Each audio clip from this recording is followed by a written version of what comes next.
Hello, everyone, and welcome to Hit and Hustle from OurSportsDaily.com. I'm your host, Greg Flammang, and with me, as always, is Jamie Uyeyama, Mr. Jamie University. It is Thursday, February 26th.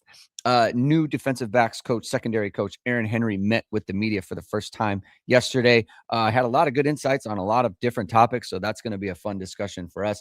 Also talked to the offensive linemen, a couple wide receivers. Noah Grubb spoke with the media, talking about consistency and trying to learn the protections, learn to protect himself. And Jonas Walton also talked to the media. So we'll talk about those things and then anything else that comes up in the chat. It's going to be a very fun show today. Thank you, everyone, for tuning in. If you like what you hear, hit that like button, hit subscribe, hit the notification bell so you know whenever it is we are going live. And as always, the show is brought to you by ESQ Clothing, founded by Notre Dame alum Ge Wang. You've seen ESQ and all your favorite Notre Dame players and coaches, from All-Americans to All-Pros and associates to CEOs. You're in great hands with ESQ's custom clothing.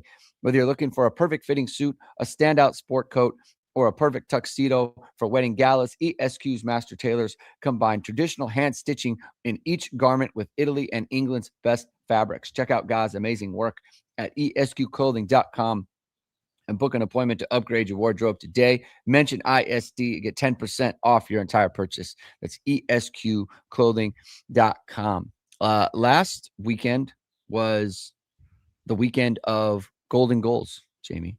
I'm not talking about what you think I'm talking about. I am talking about I was like, the where's Millikan this High going? School girls, the Millikan High School girls soccer team in the Oh, hell yeah. semifinals of the CIF went. They golden goal in overtime to reach the finals, the championship game of CIF Division II. My niece plays for that team. It was absolute scenes, Jamie. People were, but my sister, this is her daughter, my older sister. She as soon as the goal went in, like immediate sobbing, like ugly sobbing. Oh, that's She good. can't That's watch great. the game. She's like, she goes like near the bathroom and stands like away from everyone. That's how nervous she gets. Championship game on Saturday. Good luck to the Millikan High School girls soccer team. It was unbelievable. I almost lost my voice. Like I lost my voice at the thing. So That's congratulations to awesome. them. Also, that just reminds me, I want to give a shout out to my niece. She's playing at the BC Winter Games. BC for British Let's Columbia. go. Don't know. I've never heard of anybody called Boulder, Colorado, BC before until that guy in the chat. But I guess that's a thing too. But she's playing at the BC Winter Games up in Trail, BC. It's way up north. It's a 10-hour drive from where they're at. And they're she's playing there this week. So good luck to her as well. Big shouts to the bloodlines, Jamie. I think we got to take at least a little bit of credit for that. I mean, the bloodlines, we got that going on. So yeah, I'm taking good a lot luck of to her. credit. Good luck. Yeah. Good luck to her. Good luck to my niece. Good luck to everyone involved. Let's talk about Aaron Henry real quick. He met with the media, new secondary coach. I gotta tell you, Jamie, I was impressed. He came down as down to earth. He came down as someone who's passionate about working with young athletes, young people, period. He said he was going to go into ministry if he didn't go into coaching. You're interested in young people when you're going into ministry, if as a fallback if football doesn't work out. But said a lot of good things. Talked about his relationship with Brett Bielema, which I thought was kind of very important. I mean, he really brought up the opportunity to work with Notre Dame and Marcus Freeman with Brett Bielema. And he said, it's not one of those things where there was hard feelings. Brett Bielema kind of said, like, it's a good opportunity for you. Talked it over with his wife and decided to come over to Notre Dame. Just early impressions on Aaron Henry, and then we'll get to some specifics of the things that he talked about, because he did talk about positions a little bit. So we can get into that in a second. Yeah. Man, I was really impressed by him. Like, obviously it's one of those things where, it doesn't say everything when someone can come in and win, a press conference or shine right away. But just, really just thought his answers and his personality and just, talking about his philosophy and just basically talking about understanding what he inherited and also knowing that like what he can do to help, but also not like he's not there to try to change guys who are really smart football players. Like he's just there to help them grow. And I was really impressed by everything there. I thought he, sometimes guys come in and they're not the most forthcoming, and I thought he was like open and honest without revealing too much. Yeah, I mean, talked about the room. He said from a talent and depth standpoint, he's never seen anything like it. Which I kind of agree with. Like we talked about Yeah. it on the show Tuesday about how like a guy like Jaden Sanders is like maybe 3-4. Like that's incredible, right? Like that's something that you don't normally see. Even the nickel position, he was talking about it. That could be a thing. He talked about the Notre Dame brand. I mean, I think it's kind of you always kind of wonder, right? Like we're in our little Notre Dame bubble, and obviously us and Notre Dame fans, we view Notre Dame within the context of like they're kind of a big deal, but what is it really outside of college football? And he talked about the Notre Dame brand. It's like it's a big deal. It's working with Notre Dame and being a part of this organization. And I think Marcus Freeman has elevated it in a way that he said he talked to Marcus Freeman, and it's interesting because Henry and Freeman are around the same age. And he speaks with him about him with such reverence. Like, oh, you talk to that guy and you understand like why he's such a big deal within the college football community, within the NFL community. That's kind of popping up. So that there's a humility aspect to me that comes along with that. Just kind of recognizing like, man, this guy is something else, and I can learn something from him, even though they're about the same age. I thought that was important too. Just fully embracing, immersing himself into just kind of being a part of the staff, because when you come from a situation where you're the defensive coordinator, there could be something there where it's feel like you kind of feel like I'm downgrading, but he doesn't feel that way. He feels like he's gonna, latch on to Freeman and Chris Ash. I thought that was important. The fact that he texted Chris Ash throughout the year as the DC, they've been keeping in touch. I thought that was a kind of a interesting tidbit as well, Jamie. Yeah, I think that's one of those things where it just I mean, it makes so much sense too that when there's an opening that would be the guy that you reach out to if there's somebody that you're talking to multiple times during a week basically about like ball and you're talking about that stuff. Obviously you got to be pretty close with the guy, and we already talked about how Partridge and Ash are close, so think that's just like one of those things when they're already kind of on that level and they're already been talking about it. Obviously he, like we said, he played for him, he coached with him. Yeah, as Raymond Harden mentions too, he reached out to Mike Mickens to do like I think that kind of thing, just being proactive about that too. Just a lot of things there that when you hear him kind of convey it, makes you really kind of confident in the kind of coach he's going to be. And I mean, even the stuff too. And I'll say it too, because I'm someone, my wife is a physiotherapist and, with, high level athletes, Olympic athletes. And, I'm asking her stuff for my work all the time. And his wife is, somebody who he relies on because she, can like she's like his secret weapon, as he called, because they call her a secret weapon. She's a clinical psychologist. He runs stuff by her about players development, stuff like that. Yeah, so I just think all that kind of stuff was just really really impressive. It just made me kind of think like, the way that his like the wavelength that he's on and how he's approaching things. I think it's good. And also just reminded me too that, Notre Dame played USC after they played Illinois. I'm sure he got a ton. Henry gave Ash a ton in that game, and we could probably give a little bit of an assist to Aaron Henry for helping Notre Dame with the game plan that week.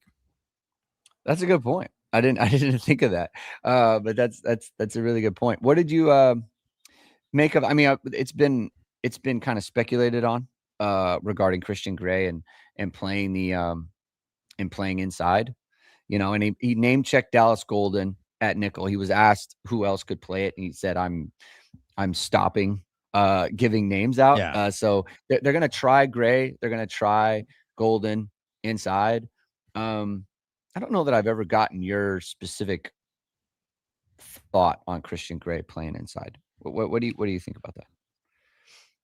I think it makes sense for a lot of reasons in terms of I think he's a smart player. I think you see him a lot of the plays that he makes on the ball are plays where um I would say that aren't just like him doing showing good technique. It's like instinctual.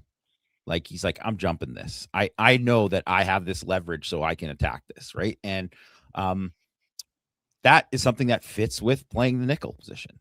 So I think in a lot of ways that makes sense there. I don't know, and I know he has done a little bit there. I don't know about him matching up like with little jitterbug slots and all that. And um his I think he's probably a better tackler than a lot of people would think for a guy who's not as big as he is. He's been a better tackler overall. Um but I am intrigued by the fit there, and I also just think too, and it's something that somebody asked about it in I think it was Tyler Borgman, who's always in the chat here, but he asked about it in a comment last week about like the nickel and why like it's like it's a starting position, but it's not like viewed like you don't see somebody who's a nickel being drafted super high, or at least not yet, because a lot but I think a lot of the times it's because teams don't have nickels. First of all, it's kind of new to being like a starting spot in college football. Like recently, like even within like the last 5 years, it has gone from more of, well, that's like a linebacker safety hybrid to now you got to have a slot corner. Like that has to be a slot corner because you just can't match up with if you get like a linebacker on a slot there in the wrong spot, you can get cooked. And that has changed. And so the value of that position has changed. And then also, too, it's such a huge position in the NFL, and which Mike McDonald, the head coach of the Seahawks, was the defensive coordinator for the Ravens. He's the guy who unlocked Kyle Hamilton as a slot defender. Devin Witherspoon played for Aaron Henry, top 5 pick.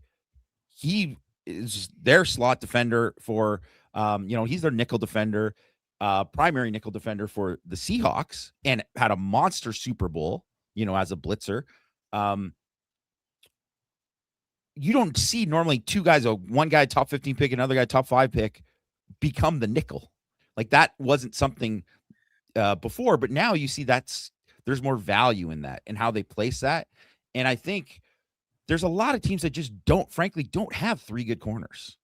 And that's why a lot of times you'll see the slot can just eat. Like he can just eat and just dominate. If you have a really good slot, like you're not going to be able to cover him with a guy one-on-one. You're always going to have help. And that changes how a team can play defense, how they can play coverage.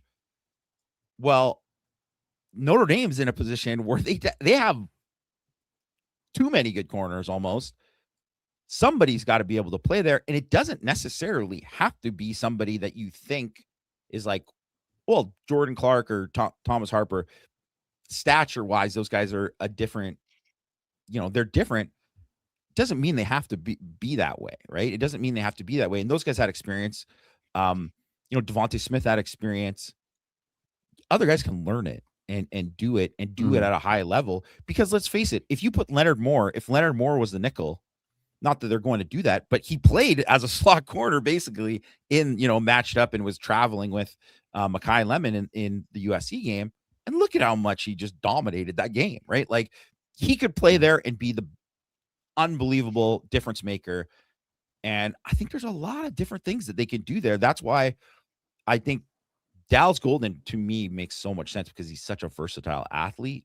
But let's just say DJ McKinney comes in and you're like, man, this guy's he's got to start. He's an NFL player. He's got to start.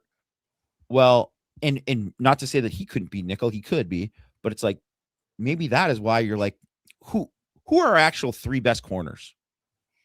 And then those guys have to be one of those guys has to be starting because there's no reason that if like even if Gray got beat out by McKinney or Sanders or Zachary or whoever, that he wouldn't be the one of the three best corners. He probably I would be shocked if he wasn't one of the three best. Yeah. So it makes sense that you would try him there.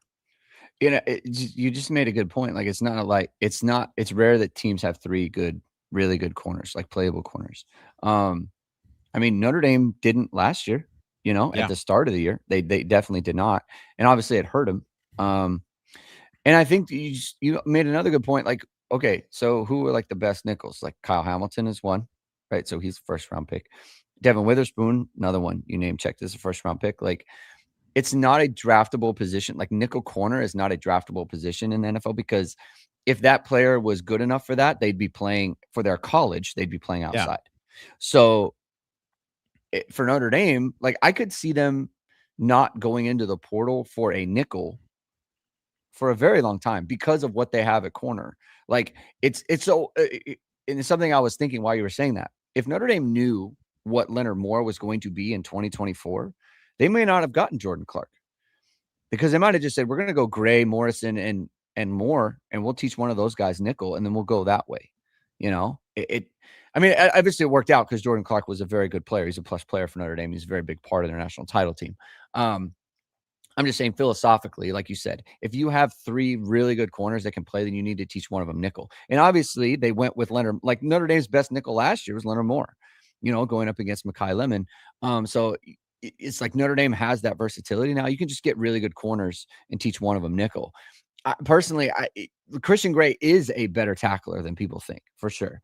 There are things we haven't seen him do. We haven't seen him blitz. We don't know that that's in his locker. But we obviously, I mean, just because we haven't seen it doesn't mean he can't do it. Like, doesn't mean he's not really good at it. Yeah. Yeah. Like maybe he is. Like maybe he's really good. Like if you think back, like there's some very impressive like fills that we've gotten from him in the run game. He's had some sketchy moments, but I think a lot of that was due to like his shoulder and things like that. He's had a lot of shoulder injuries. So that's interesting. Like for me, I think of him. If I knew it was pass, I like him a lot better in nickel than I do in the run game. But like to my point, I just haven't seen him do it from the inside, right? Yeah. And you haven't seen him be a force player that way. But like to your point, like could he do the thing against Mekhi Lemon? I don't know about that. Do I want him matched up against Malachi Toney? I don't know if I want that, So Yeah. they can mix and match. It could also be matchup based too, Jamie. There's a lot that they can do there. And I think too, like even if you go back to Kyle Hamilton at Notre Dame in 2019, where he was essentially the dime in on third down, right? Yeah. Like he was basically their dime back. He would, be robbing a lot of stuff over the middle. He'd be doing other things like that. Was in a way he wasn't as good as he was the next 2 years, obviously because he's a freshman, but he could do a little bit more and make even more of an impact because of how he was used within that scheme. And then he just had to do more there. So, and I'm thinking of actually like a guy like Minkah Fitzpatrick, who, if you look at the NFL, he's had to play more safety, but at Alabama, he was their nickel. And obviously they probably, can't remember who were the corners at the time, but they probably had 2 first-round picks at corner, and they were like, hey, let's just put Minkah Fitzpatrick. This guy's too good to play. Yeah, he's got to play right away. And it was debate whether he was going to be a safety or a corner in high school. Man, he was a guy who was just incredible at the opening. I remember seeing him in Portland, but he was like a perfect kind of fit there. And just like, because he could do all these different things, and you kind of you obviously see it in the NFL, but has to play, like, I know with the Steelers, he had to play like a certain way because he's just depending on what they need. But Jalen Ramsey too is another guy who's like, he right now he's not an outside corner anymore. He is like essentially a nickel, and he's freaking believable because he could do it all. And those guys, so it's almost like you want to just have the guy who's the best football player. Like this guy is just like the best football player out of this group. And I don't know, it might be Gray, might be, obviously I don't think you're going to want to have Leonard Moore outside. He's probably the best football player out of them, but you want to have him outside. But there's just a lot of options. And that's why, like, it isn't crazy to think that, like, Pouncey could be like, maybe he is, maybe not right away or anything like that, but that could be his spot later, or Joey O'Brien or whatever. Like that could happen. I do think there is there is a scenario where it is Leonard Moore, and I'll bet you against Miami, it is going to be Leonard Moore in the slot, and that's why you get someone like DJ McKinney who can play boundary, at a high level. Like obviously there's a perfect example last year would have been Texas A&M, where you had Craver and you had Concepcion, right? And they were their outside guys, or their inside. It was a slot field guy, and they were always matched up against like either the field and then one of Carson Hobbs or whoever it was inside. And then you had Leonard Moore against Bethel Roman, who they tried to throw him a go ball, and obviously Leonard Moore picked it off, right? But in that situation, like if you have a guy on the boundary like Bethel Roman, like put DJ McKinney on him, put Leonard Moore on Craver, and so that's the type of thing that you could do. We're talking about like Jalen Ramsey, right? Like he played nickel for Florida State when he was a top 5 pick or whatever he was, right? Like that does sit there. And I think what they did against Mekhi Lemon last year, I think that kind of opened their eyes to that possibility. So I think that's there's a lot there. It's going to be very, very interesting. Abe Froman, Trey Duerson, Leo Farine, and Ivory Covington are not walking through that door. Ivory Covington getting lumped in with those two. Let's put Ivory Covington in a different conversation. That is I don't think hurtful. The Sausage King does not remember Ivory Covington because he does not deserve to be grouped in with those two. And I don't even want to, just throw shade at those guys, but like, come on. Ivory Covington was a solid player. He was a solid player. He wasn't great. He was not great. So I understand that. And he's one of those guys, because he played so much. It's like, okay, you remember all the times that he got beat, because he got beat by some dudes. Okay. It's like some real guys. But like he also had some huge, huge plays at Notre Dame. He's kind of similar to Christian Gray. He was also good enough to play. He's similar to Christian Gray, I think, in that way. Like the 2-point conversion stop against Army, against like the 240-pound tight end at the goal line. Like that's what I remember him the most in like recent history. Yeah. It was a huge play. Huge play. Incredible tackle. Yeah. He was 5'7", but he wasn't 5'7". He was taller than Allen Rossum. But I'm just saying, made plays, playmaker. All right. I'm not going to go through them in my mind, because I remember like he had an interception against West Virginia in a big game. He had another long pick, and that was a run back. Either way, he did get beat a lot, though. So that's the thing. He's kind of got a little Christian Gray in him. Christian Gray, much bigger plays. I will say that. Let's move on to the offensive line, Jamie. Let's start with Sullivan Garvin, because he's one who is now working at center. So he's kind of going through like who of the group is going to be working at center. It's going to be Sullivan Garvin. He talked about that a little bit, talking about having to learn the protections. I know you were following the offensive line and the comments that they made. We'll go through the other guys, but what did you make of Sullivan Garvin and his comments and making that transition to center? I mean, I think I already assumed that that's where he was going to be. I know he had kind of talked about it already, and that was what we believed already that was going to happen for him. He played at like a really, really small school and he made reference to that. Yeah. So it's a big jump up for him. And he was like a tackle, and he was just like, I mean, it's literally like O'Doyle rules and Billy Bassett. He's like just dominating guys and throwing them out the club. But he is, I think he has got a sky high ceiling. I do. And I just think, one, I think you just can see from that kind of stuff. He's got like, you can see from him and Tyler Merrill as well, who I like had to transcribe like Tyler Merrill stuff too. And like, they're just the kind of guys that are just like, these are Notre Dame kids.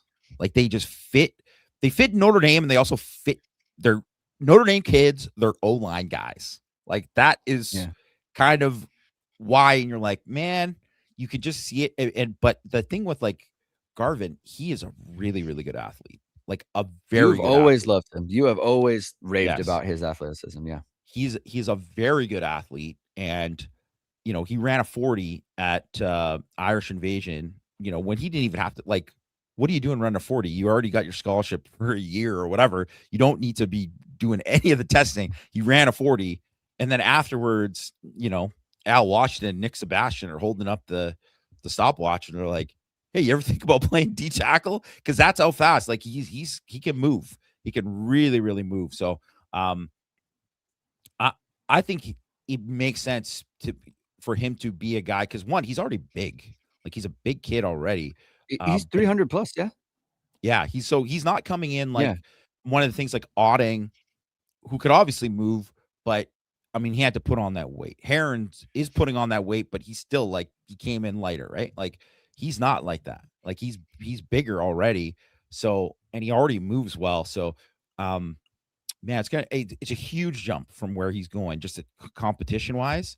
But man, I really think that, to me, I think overall, like, composite ratings, he's maybe the lowest or one of the lowest ranked guys in the class. I think he's got a chance to, like, far surpass any of those things. Like, I'm excited about him. Doesn't it help him in the transition going from a smaller school against kind of lower competition to Notre Dame, where obviously that's the opposite, and he can kind of watch Ashton Craig. He can, because he has time, right? Like, he Oh has yeah, a lot of time. Like, it doesn't. I mean, maybe he jumps up, and I don't know. I'm not. I don't want to make predictions, but like, it would make sense if he didn't ascend to a starting role for like 2 years or oh something yeah, like that, And so he has time to get the body right, to get acclimated to it, make the transition to like being the guy making the calls all the time, getting all the protections down. And I think too, all these guys I think benefit from working with CJ Carr. And we'll get into the wide receivers in a second, because they they really love working with CJ Carr. But yeah. That was it's cool. just like, I think it helps the O-line, because he is so good at making calls and getting into the right checks. Like, I think it really helps those guys to kind of see like, oh, okay, this is how I should be looking at this. And when the quarterback can lead from the front on that, I think that really helps. And obviously it helps Noah Grubbs, who's working in that as well. But I think that'll help Sullivan, Garvin, and those types of guys as well. Definitely. I think one of the things too with all the freshmen, just in general, not just the O-line guys, but like how they've kind of talked about, they get the experience. There's so many of those guys coming in together. So, um, everyone knows you go to your first semester away at school, it's tough for everybody, right? Like, um, there's going to be people are going to be homesick. It's different, all of a sudden you're like, wow, school's way harder than than it was, and all this kind of stuff that you're dealing with, and you're getting up at 6 in the morning, and doing mat drills or whatnot or whatever for strength and conditioning. Like, it sucks. Like, and you just want to get to the part where you're playing football.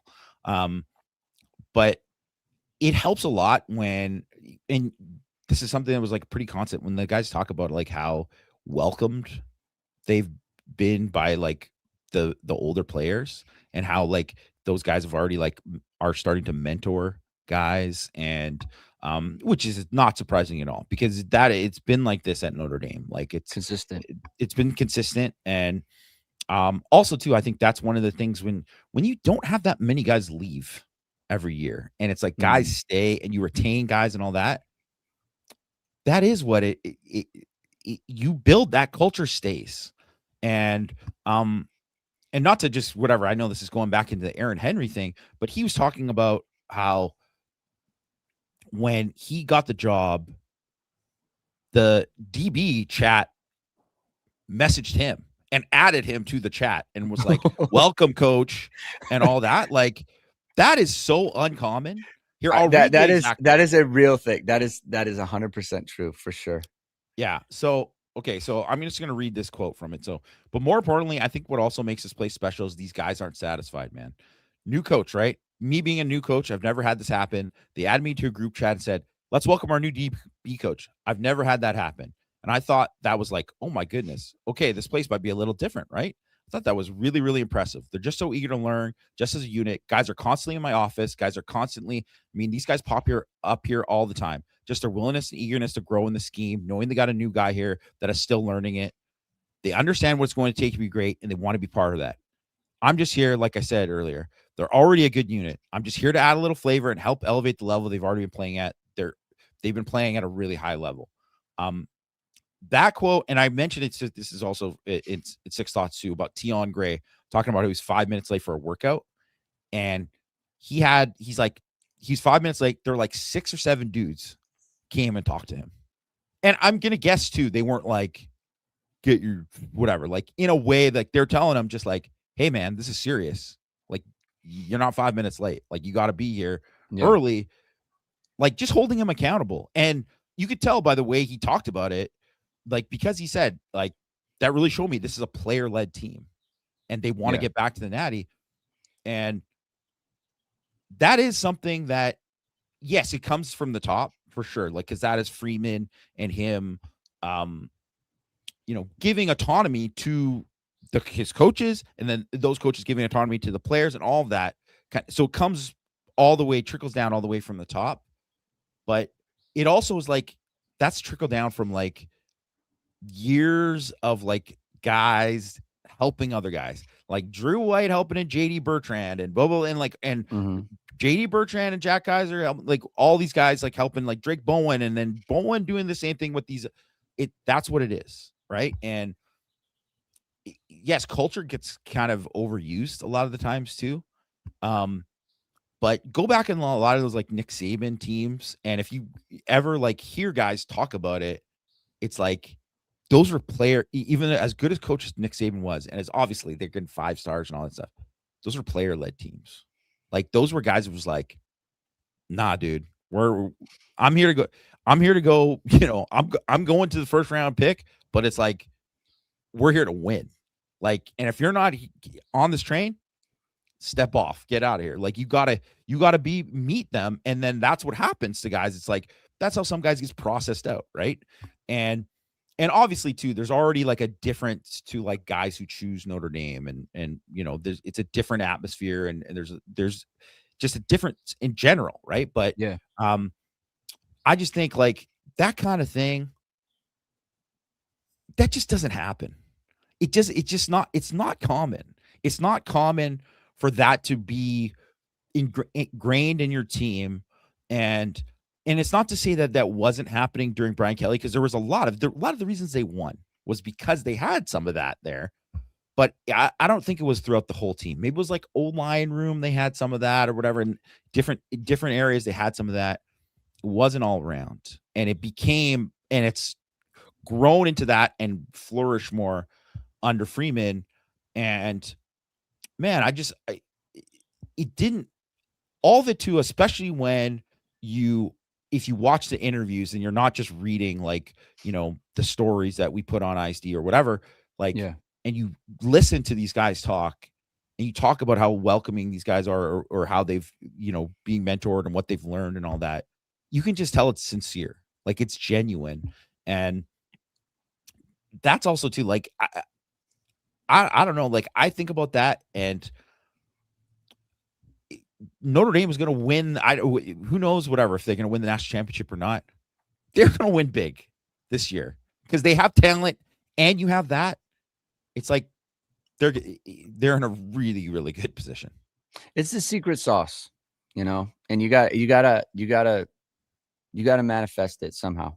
And I think to your point, like I think it did start at the end, especially the tail end of the Kelly era. But like I think Marcus Freeman takes it to the next level, which is why I think the team and the program has gone to kind of the next level, right? Where the expectation, like people that they are a national title favorite, one of them. I mean, it's like one of those things. Like it always was. It always used to be like, okay, Notre Dame, I don't know, 15-1 or something like that, or 20-1, right? 25-1, like on the outskirts of, of the conversation. If Notre Dame is hot, now it's like, what are they going to be? 8-1, 7-1, right? Like that's 10-1 maybe. Like that's what they'll be. So that's why he's kind of taking the program to the next level. On Sullivan Garvin, just getting back to him, like I just he's just like he's a leader. Like you could just tell, like he's a leader, and he is someone that he is going to know, like everyone in that room. As soon as he gets older, he's going to know everyone in the room. Everyone's going to go to him. Like you could just kind of see that in him. And that's great to have, right? And that's hard to, I mean, there's like, everyone talked about, there's some Pat Coogan in there, right? Just that kind of galvanizing force. I think we think he can be a better player just because we think he's a better athlete. But so we're not comparing players, but just kind of the personality there. Anything else on the other offensive linemen, the Grayson McCoo or Merrill, Ben Nichols, anyone like that? Yeah, I didn't check out everybody else's, but I did want to mention Merrill too, because yeah, he just is like a really mature kid, and the way he just approach things, and he's going to be a guard, and just everything, like how he kind of, you could just tell that he's someone that you never know how someone's going to do at Notre Dame or whatever. There's injuries, things can play a part of it, but that guy he's going to be a program guy. Like he's going to be a program guy. And I think that's just one of these things that, like, when you're watching film and you're giving out stars and you're ranking guys, you don't think about that kind of stuff. Or at least it's not thought about enough, but that goes a long way. It can really, really go a long way in helping somebody succeed. The wide receivers, they got a chance to speak. I thought it was interesting. Caden Finley and Devin Fitzgerald, obviously they had kind of run into each other a few times, kind of talked about playing together just because of their dads as a professional. Obviously, Larry Fitzgerald, wide receiver. Jermichael Finley was a tight end, but professional receivers in some sense. So sons of NFL players. Kind of talked about playing together, not like a package deal, but just kind of would be cool. I think Caden Finley specifically was like, look, my goal is to play in the NFL. And for a wide receiver to say he picked Notre Dame because he wants to play in the NFL and they're going to develop you, I think that's an important thing. And there's this like, oh man, it's one of those things where, they don't want to throw shade on their high school quarterbacks. Like a couple of them had pretty good high school quarterbacks, but like CJ, yeah, Carr, guys who went D1, yeah. Like this is something different. Like I'm enjoying catching the ball from CJ Carr. And then the last thing, and to your point about the culture, Caden Finley was talking about how everyone in Texas knows who Jaden Greathouse is because of the type of Texas high school career that he had. And Jaden Greathouse again is kind of mentoring him and taking him under his wing and just kind of showing him around. I thought that was notable. Anything on the wide receivers, Jamie? Yeah, first of all, I love that thing about Finley, and kind of like how mentioning how Greathouse and how he's being mentored by him, and how Finley talked about how he's starting out in the slot too, which I think there's a good chance too that he's like the heir apparent to Greathouse there, right? I think he's a guy who could do. I think he could play multiple positions, but he absolutely is one of these guys because he's like such a strong route runner. He's strong. He's got good hands. Like he's a fit there. And I, just like attention to detail. And I think too, like they're very similar in a lot of ways too. Just like they're bigger and stronger guys that you would expect to kind of like play in the slot. And also too, like they both came from programs where, is like at a high level and that are way more advanced than a lot of guys coming in. And it's not just the competition that they played against, but like the development and obviously too, they're doing like, a lot of like work with receiver coaches and all that kind of stuff too. But yeah, so I just think too, like that, and yeah, obviously all the stuff about Carr when they were just like, yeah, like it's kind of awesome. Like, um, yeah. I think it does, you know, it does show when you get somewhere and you're like, man, there's a difference, right? There's a difference. And obviously it shows. I mean, everybody's seen it anyway already, like, how we can put it on guys. But um, yeah, like that is something too that it just shows where um you want to have that, and obviously you want to have that with like whether it's Grubbs or Gerard or whatever, you want to have that for the next guy when it's their time, that all of a sudden the receivers are saying, man, like you're gonna want to play with CJ Carr, right? Carr's, I think he's always had that that kind of vibe. Yeah. Just like, man, this guy's kind of a star. And yeah, like seeing them light up like that was very cool. Just in terms of like, it it's I think it's hard to get that caliber of player to be kind of like starstruck, but these guys are like, they're kind of starstruck by the fact that they get to catch passes from this guy because he has such cachet and he's like he's obviously a very good quarterback, right? So they're catching passes. I just, for them, it was interesting. And like, how we always talk about like you got to get that star quarterback like in the room. Like you got to get that. It helps with recruiting and all these other things.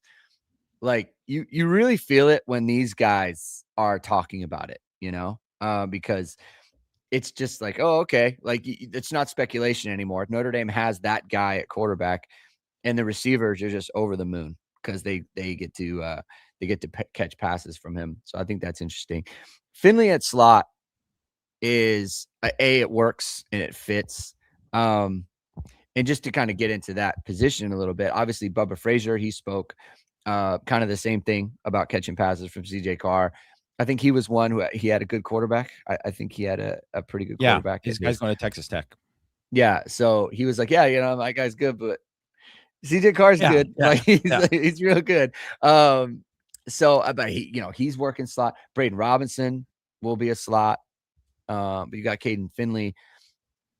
This is kind of where I was like Logan Saldate, to kind of get into the current players. Huge spring for him, because we've heard really good things about him, but it's like it's time to go because coming up are some dudes who can play football. Yeah, that's just the reality of it too, right? And especially when you consider Notre Dame has had a lot of years where they've been like 9 scholarship receivers. And it's like, okay, well, if 6 play or 5 or 6 play out of that group, or even a 4 play, it's like, well, not that many guys are sitting or not playing or whatever. Well, if let's say they might not have 6, but let's just say 6 play this year. They got like 14 or 15 scholarship receivers. Like guys are going to be sitting. Like, so and also too, it is one of these things where Micah Gilbert, I just bring him up because, he had the injuries last year, and it's the kind of thing that if someone can be in that position and then you can lose your spot, where I don't think Micah Gilbert was going to lose his spot based on that last year, but it's like now it's different. Like you can just lose it and someone could just come and take it, right? You can get Wally pipped or whatever, right? So it's on the table. So guys have to step up. Kind of funny, given the narrative around Mike Brown, like at this time last year, and now the room is as healthy as it's been in, I don't know, forever, right? Just in terms of returning production, incoming production, portal guys. I mean, it's I mean, there's 17, right? There's 17 wide receivers. 17 wide receivers, Jamie. That's unbelievable.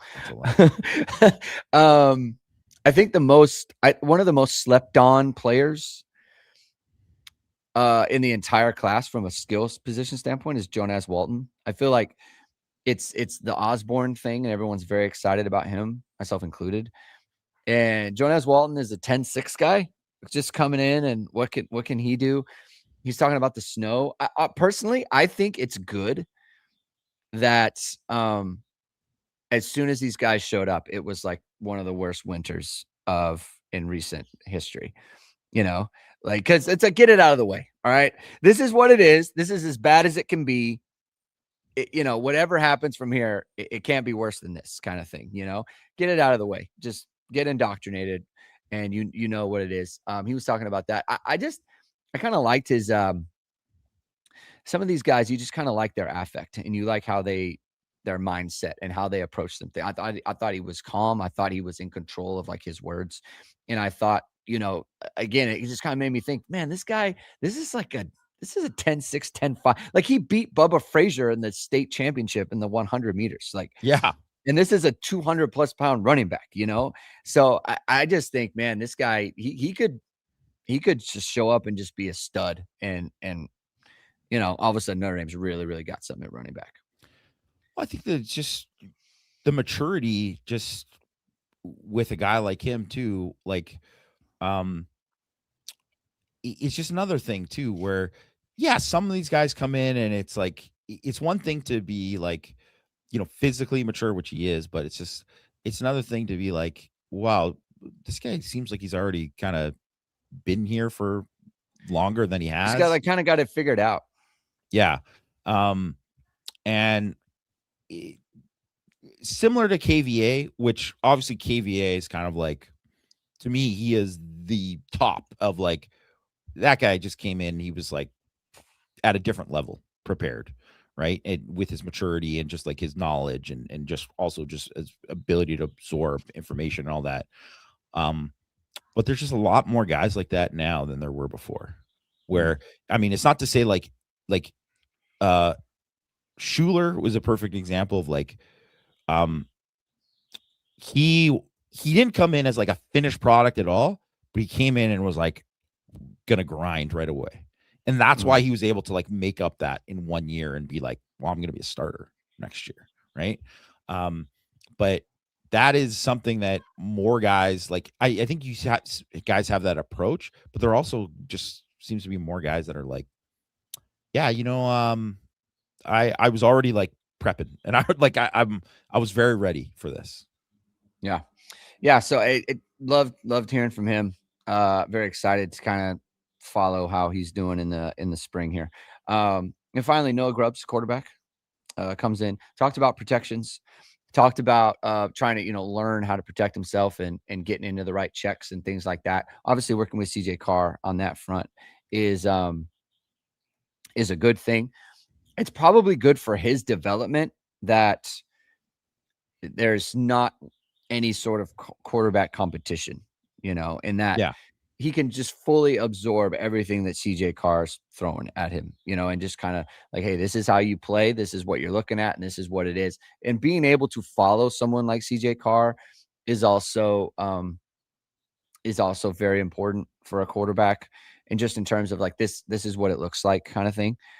The only negative is you might be trying to match him throw for throw, and that's probably not going to work out right now because CJ Carr is probably on a different level in terms of where he's trying to place the ball. But it's an excellent opportunity for Noah Grubbs to get a ton of reps, learn the offense, and throw the ball to some really, really talented wide receivers. I mean, if you think about all the guys who are early enrollees, like Carr, even, they don't get that same amount of reps in that first spring. So he's going to get way more. And just in general too, like just the fact that it's not that there's already been a thing where people learn from each other and there's good communication within that room, but when you could be the next guy, like you have an obligation to, like, you have to learn like a certain amount. You have to get to a certain point. And yeah, I mean, I think the protection stuff is like, I think that could be like overwhelming for a lot of guys. And I imagine it's going to be like not great for him early on, just because that's the natural thing to happen, is that like as you go through like your first spring practice, you're gonna like get better and have all that kind of stuff. But he's not gonna have stuff figured out. Certainly, like Carr didn't have it all figured out right away, and he was somebody who also was like extremely mature and came in prepared and whatever. But it's just a different level. And they don't baby the quarterbacks, right? Like it's like Right. you gotta really, really like Denbrock and Gino Gaduli, like they really like put a lot on those guys' plates. So I think it's going to be interesting. And also it's really going to be interesting when Teddy Gerard jumps in too and like kind of because he's got to play catch up, but how much is he gonna like already do like during this time? Because I'm sure like he's spending like a ton of time like in the playbook and all that already. Yeah. As much as we're hoping for some development from Grubbs and Gerard when he comes in the summer, it would be really great if there was some Blake Hebert's taking a leap kind of judge Yeah. buzz. Not like leap, leap, but just like, hey, he's ready to play. He's ready to do some stuff if need be, right? Could just to have that in the back pocket, right? Someone who's been in the program and things like that. Really quickly before we go, USC out of their 12th game, San Jose State. So they're opening with San Jose State. Is it Fresno State? And Louisiana. Yeah. Please clap. Gauntlet. Please clap. That just kind of shows, right? Gauntlet. Like I think Notre Dame replaced USC with BYU, obviously on the road. BYU was ranked higher than USC last year. I don't know if they would have beaten them on like a neutral field or anything, but obviously it's kind of a like for like caliber of opponent. San Jose State and Notre Dame are not like for like opponents. And look, this is what we heard, right? This is what we heard, that this is what Lincoln Riley wanted. Got what he wanted. The week 0 thing for Notre Dame was, proposed at the last minute in a way that they knew Notre Dame was never going to accept. Yeah, it was like a poison pill. Yeah, and so congratulations to them. It's really good. Just like first 3 games at home, all against non-Power 4 opponents. So when they went undefeated in 2004, won the national championship, they